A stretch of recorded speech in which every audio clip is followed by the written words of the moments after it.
Like many Audi A4 or B7 owners, 2005 to 2008 at least, one of the glove box hinges broke, and like many of you, I tried one of the cheap repair kits that simply don't work. Don't waste your money. But I did want the glove box to work and the car is in good shape, so I shelled out the money for a new door. I found lots of videos and other help removing the box itself, but not for replacing the door, so here you go. The video starts with the box removed. Again, there's lots of help out there with the removal. Here's the problem. The hinge and really the cover itself snapped off, and the wiring to the lock, which never stopped working by the way, is stretched. This confused the parts guy I dealt with, but the new door comes with the wiring included. There's the connector. To remove the old door, there are two electrical connections to remove, here, and two hinge pins, as shown. Each connector has a tab to depress and come away easily.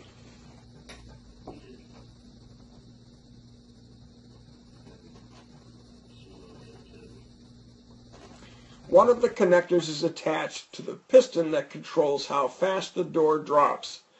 It is on the right-hand hinge and needs to be disconnected at minimum and replaced at best. I replaced it since it had slowed to a crawl. That led me to impatiently push the door open one day, which snapped the hinge. Anyway, there's a plastic pin connecting the piston to the hinge. A pair of needle nose pulled it free pretty easily. Save the pin, you'll need it later. The piston itself slips in and out of a capture port here. Just line it up. The hinge pins have a groove seen here, likely for an Audi removal tool that I don't have. So I used a flat screwdriver and a hammer. I tapped fairly lightly and they came out pretty easily. I had also used some silicone spray to help them slide out, but this was entirely unnecessary. Only the last quarter-inch of each pin is holding everything in place, so once the pin is moved that far, it can be pulled out easily. Save the pins too.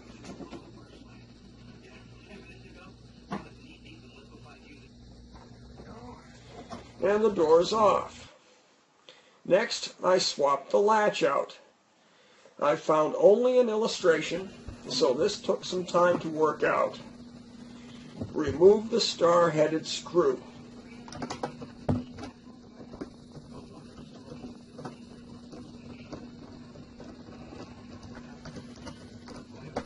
You'll need a little screwdriver to remove this small cover.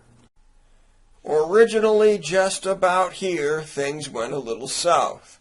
I say a little because in the end, the latch and the lock work fine, but the electronic lock does not. Originally, I pushed the latch out, which left this connector behind. I had to extract it, which I did, but I damaged the old lock rod in the process. I then installed it incorrectly, leaving the electronic lock inoperable. If you manage to extricate the latch and the connector, and I simply do not know a good way to do this, slip the connector back into the latch, as shown, and turn it counterclockwise, as shown. That locks it back into place. Then the assembly can be reinstalled into the door, as described later. The piece I'm using here is broken. I took the glove box out a second time to try and resolve the lock issue, and in trying to extricate the connector from the new door without damaging the door, I broke the tip off. I managed to rest a large deep socket beneath it, as shown, and push the remaining piece out. Finally. Right. There was no repairing it. So in the end, I still have a working glove box door, but I can only lock it manually.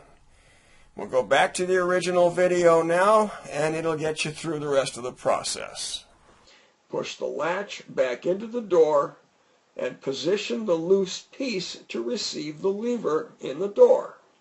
I eventually used the smooth, flat back side of the old piston to push the piece into place in the new lever while I wasn't filming. It gets easier from here. Position the new door in the glove box. Lining up the hinge pins will be the hardest part, and it is not that hard.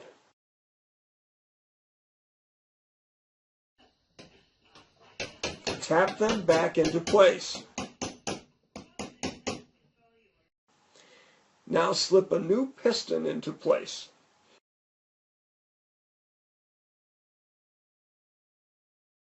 It is in correctly if the holes for the piston and the hinge line up. Connect the wire, which is actually for the box's interior light, actuated by the piston's position. Now push the small plastic pin through the hinge and piston. The end of the pin may need to be squeezed a bit to get it started. Make the final wire connection to the hinge and test the door. And there you are. Refer to the box's removal video for instructions on putting it back in the car. This is the end game. And that's it. For more helpful videos generally covering push-button start issues and warning lights, check out our channel here on YouTube or go to DashboardSymbols.com.